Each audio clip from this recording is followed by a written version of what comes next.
Hey you, let's do some math.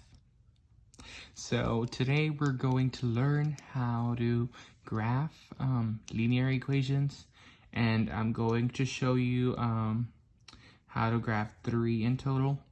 2 are going to be in this form, y equals mx plus b, and another one is going to be in a different way, so you know what to do when your equations are not like this, because if they're not like this, if the y is not by itself on one side, you really can't graph it unless you're like a super intelligent machine. So let's start with this one. So y equals 3x plus 2. So we know that this is our y-intercept and this is our slope.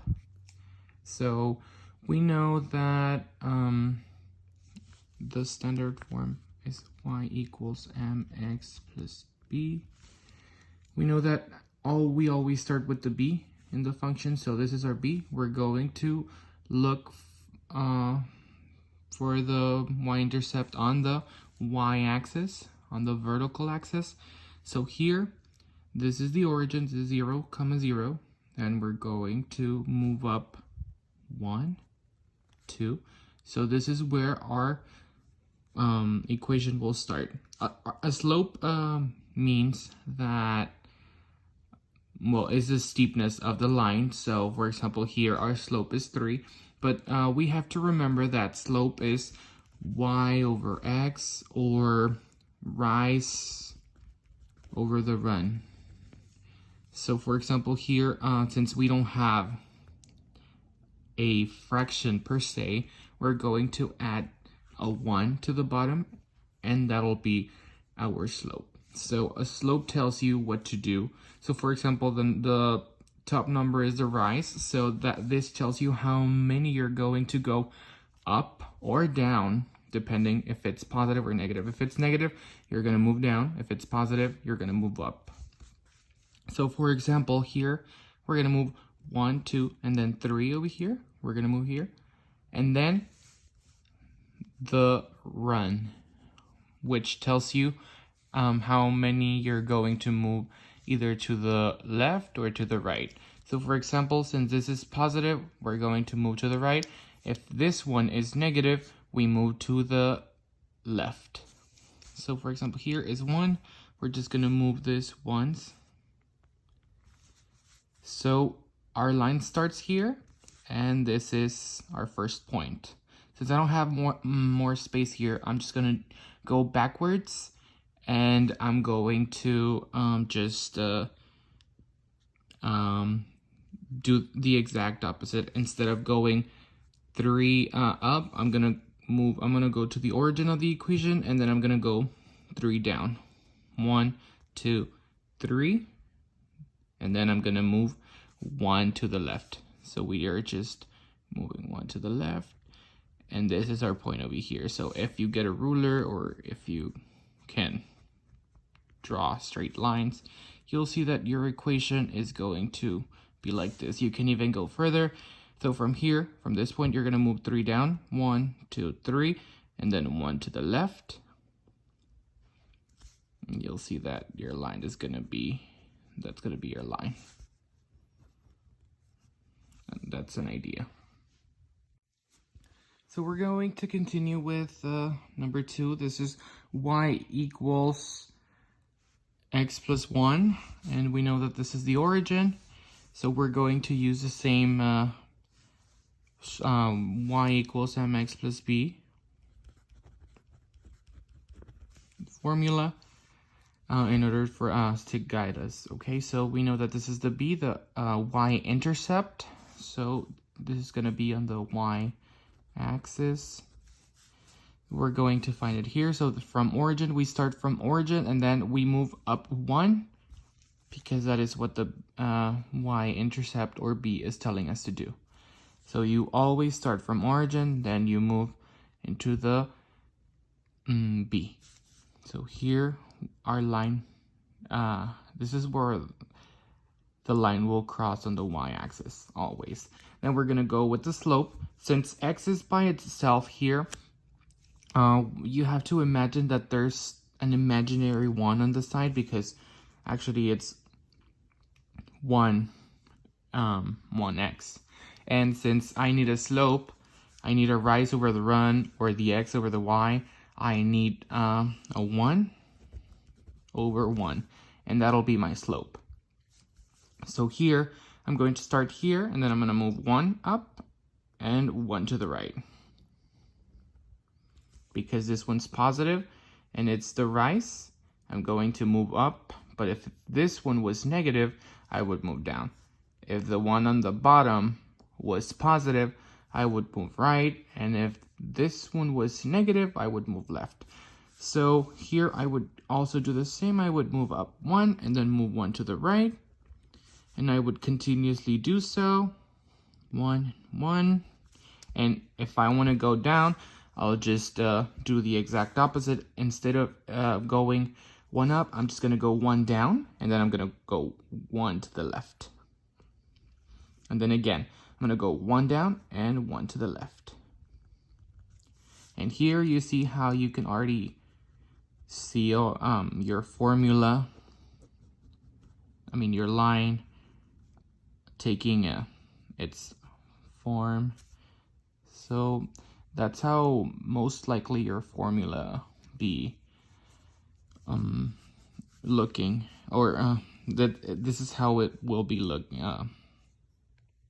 Now we're going to work with this one, which is 2x plus y minus 3 equals to 5. So for this one, we're going to need more space, so I'm just going to write it down over here. 2x plus y minus 3 equals to 5. And we are going to change this equation into y equals mx plus b. So we want to isolate the y and move everything else to the other side of the equal sign. So for example, here, since this is an equation, we're going to do inverse operation in order to move everything to the other side. So for example, here we see 2x plus y minus 3. So there are no multiplications, there are no divisions, so there are only positive numbers and negative numbers. So for example, here, since I'm adding these two, 2x plus y, I'm just going to subtract the minus 2x, and whatever I do on one side, I must do to the other. Minus 2x, that gives us y equals,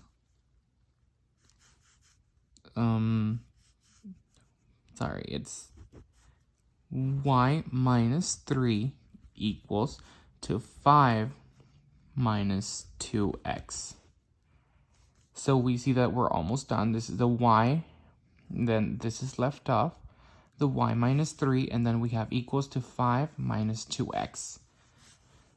So now we want to get rid of this negative 3, and we want to move it to this side. So what we're going to do is since we're subtracting, we're going to add. We're going to do inverse operation, which is the opposite. So here, we're going to add 3. So plus 3, and then plus 3. So this would look like this. It would be y equals, since we have a 5 here, a positive 5, and now we have a positive 3, we're going to add it here. It's going to be 8 minus 2x.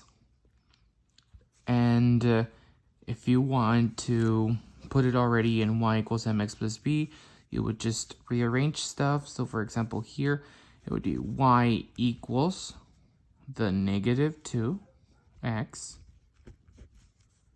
plus 8. Now it is time to start graphing this line. Now that it's in order, we've done all the process in order to get this equation into this form. we need to start graphing. So we're going to start the same as the other ones with the b, the y-intercept. We're going to go to the origin, and then it's telling us to move 8 times up. So it's going to be 1, 2, 3, 4, 5, 6, 7, and 8. This is where the formula is going to be. So here we see that we have a negative 2x, which is the slope, the number with the m, or the slope, the number with the x. So, and since we don't have like a fraction, we're going to add a 1 to the bottom, and that's gonna be our slope. We're gonna start here, and then it's telling us to move 2 down. So we're gonna move 2 down, so it's gonna be 1, 2, and then we're gonna move 1 to the right. So we would move 1, 2, and then 1 to the right, which is right here. So then we would do it again. We would do 1, 2, and then 1 to the right, and then 1, 2, and then 1 to the right again. And if we want to do the exact opposite, we would do 2 and a negative 1. The exact opposite. So we would move 2 up, 1, 2, and then 1 to the left, because it's a negative 1. So, and then you would do it again, 1, 2, and then 1, 2. So you see that your line is already there. You can work your way down or up. If you don't have much space, you usually don't have a lot of space when you're trying to graph it, unless you make your graphs yourself. But just to guide yourself, this is what you can see. So here we would go. It's gonna be 1, 2, and then it'll be right here, the next number. So this would be your line. That would be your line. And this is how the line would look like. You can connect the points. You can get your coordinates if they're asking you for, I don't know, the coordinates where it touches the x-axis or the y-axis. You have them right here. And well, thank you for watching. I hope you liked this video. You can just give it a thumbs up if you want. I hope you have an idea of what graphing an equation, a linear equation, is like. Bye-bye.